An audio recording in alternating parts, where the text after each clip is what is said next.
Explain what your role was with Encanto and how it fits into Disney's animation's desire to be authentic and respectful to the culture, place featured in the film. Well, my role in Encanto, I first came in as an assistant choreographer and dancer. So Jamal Sims, which is the amazing, incredible choreographer of this film, he's American and he wanted to make sure that the movement and the dance was authentic to the Colombian culture. I've worked with him in the past, and so he called upon me, and it felt like a moment where the stars were just kind of aligning.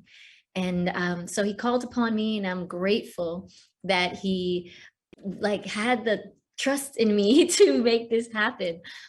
And so I took on this huge responsibility, and I did a lot of research and outside of my own experience with Colombian dance and culture. We went in, we had a group of Latinx dancers as well, some from Colombia and other parts of Latin America, which was great because we had also their support to lend the authentic movement to all of our characters. So when we got the storyboards, we got the demos, we got the layouts, we got all this information, we understood what the characters were. We went in, we created these pieces to the amazing music and lyrics of Lin-Manuel Miranda. So once we did that, we shot the references. We then shipped that off to the animation team, and they went ahead and started creating. So also, I was brought in as a consultant for the animation side to also help out with not just the accuracy and the authenticity of the dance movement, but also ensure that culturally, the dance and aspects of the movement were being authentically represented culturally wise. So again, that was a huge responsibility for me, but I'm so grateful for it. And I learned so much during that process. Thank you. The next one is, how would you describe the dance movement that represents Colombia at the time and place this film is set? Well, we wanted to take as much of every region and showcase the diversity of Colombia music and dance. So we researched the different regions and the music and the dance that's associated to that region. And what we found was that, yes, there's definitely very unique styles and very unique music that goes with it. For example, the coastal area, the Caribbean area, it's very heavily influenced by African drumming and culture. And then you have more on the inland side, it's more influenced with strings and more European. And then you have an indigenous influence in the middle, closer to the Amazonian areas. So we trickled a little bit of each of that into our dance and into the film wherever we could.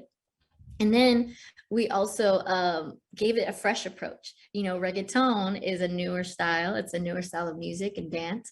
So when we heard that Lynn created a song to that style, it was great because it was like a fresh new approach to Colombian culture.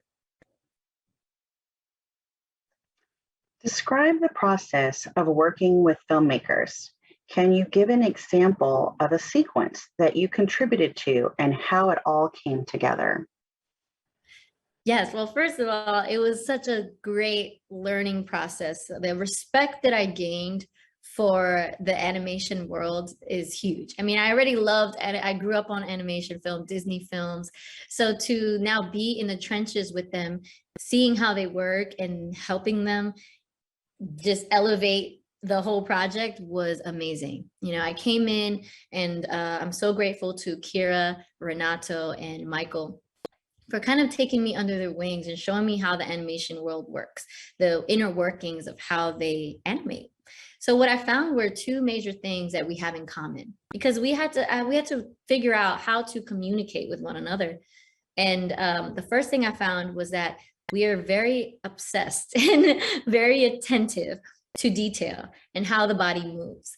You know, from the dance background, I am very aware of my body, and the dancers are very aware of every part of their body, the muscles, the shapes that we create with our bodies.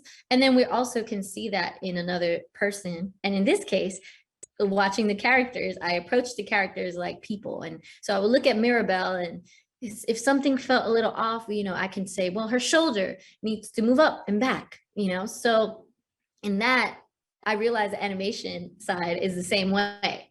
There was early on, there was a scene where Isabella's turning, and Renato pointed out that, her hip is a little too turned out.